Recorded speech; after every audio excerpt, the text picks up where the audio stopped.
Good morning, everybody. W6Man 96 here in the Daytona Beach, Florida at Bike Week 2019. I'm on the MT-10, which some of you may know formerly as the FZ-10. This is a awesome bike. I want to start off by saying that.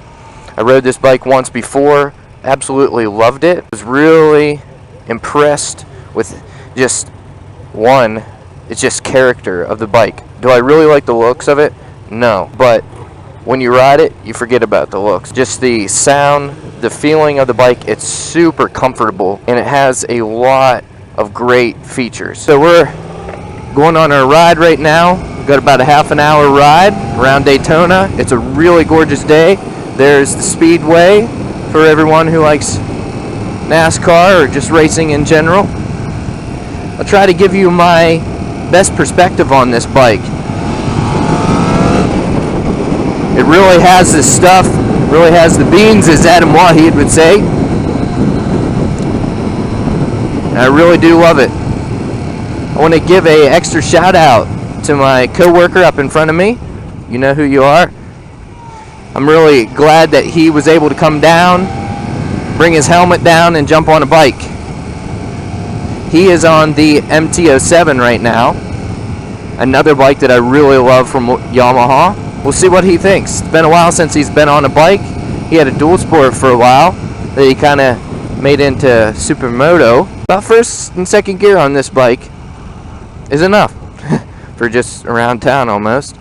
They're pretty tall.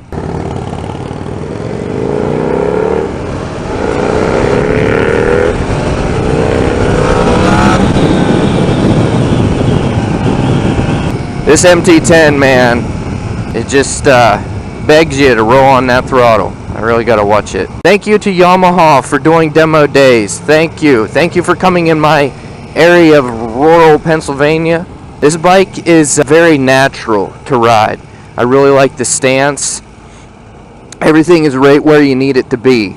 Brakes are great. Clutch pull. It's actually, the clutch pull is not as easy as what you'd expect. But this does have ride modes and everything, traction control. This does have cruise control, which is pretty interesting. The MT-10 has the motor borrowed from the R1, the Crossplane 4, Inline 4. You could ride this bike all day, a long trip, and the sound of this bike, that Crossplane, puts you in the mind of the old the V4s from Honda. I actually personally own one.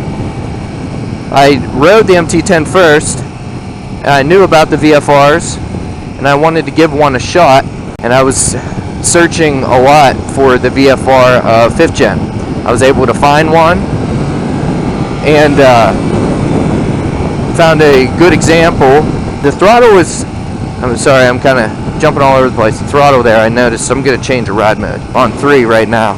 I was in 1, I believe. This bike feels so good. If you have a chance to get on one, do it. I don't think you'll be disappointed. Now, if this isn't your style, maybe you like cruisers. I totally get that. This probably won't be for you. You'd still enjoy it though, the power and the handling on it. Not too much weight on your wrist. You're just upright, comfortable. Your knees are bent at a nice angle. Back to the VFR, I was able to find one. Only had 24,000 miles on it for 1998, the first year for fuel injection. And the sound of it makes you think of this bike, even though it's a V4 on that versus a Crossplane 4. I'm not going to delve too much into the specs of this bike. I just kind of want to talk about it from my personal experience. Did consider this bike briefly. Like I said, the styling is not really what I look for, what I really like. It was the motor, the performance, the handling, capabilities of this bike really interested me. But like you've seen on my channel, if you haven't already, go check it out. My Z900 RS, I've done a few videos on that bike. That's the bike that I went and bought. I was on a 1984 Honda Nighthawk S for about 10 years before I bought a bike. I figured it was time, and when the Z900 RS came out, I knew that that was my bike. It is amazing how quick that front end comes up on this bike. It's not like too abrupt or anything. It's not like it's crazy coming up on you. You just feel it getting the light, just floating it, which that's what I really like about bikes that got some power is just the ability just to pick that front wheel up off the ground under a hard acceleration. I'm in second gear. You don't really feel any sort of buzziness in this at all. I don't really feel it in handlebars or in my feet. The seat is comfortable. I was never really a fan of the FZ07 seat when it first came out. It's pretty uncomfortable, but this seat is comfortable. So do you own an MT-10, FZ10? What do you think of it? Do you like it? Do you like the color on this one? I do. The red rims are pretty cool. It's a little over the top, but definitely makes a statement. I'm not talking a whole lot about the specs, just because you can look that up. But I was really hoping to be able to get back on this bike again and get a video shot of it. And I hope you can see the dash and ahead of me, of course. I just kind of wanted to give my personal opinion on the bike.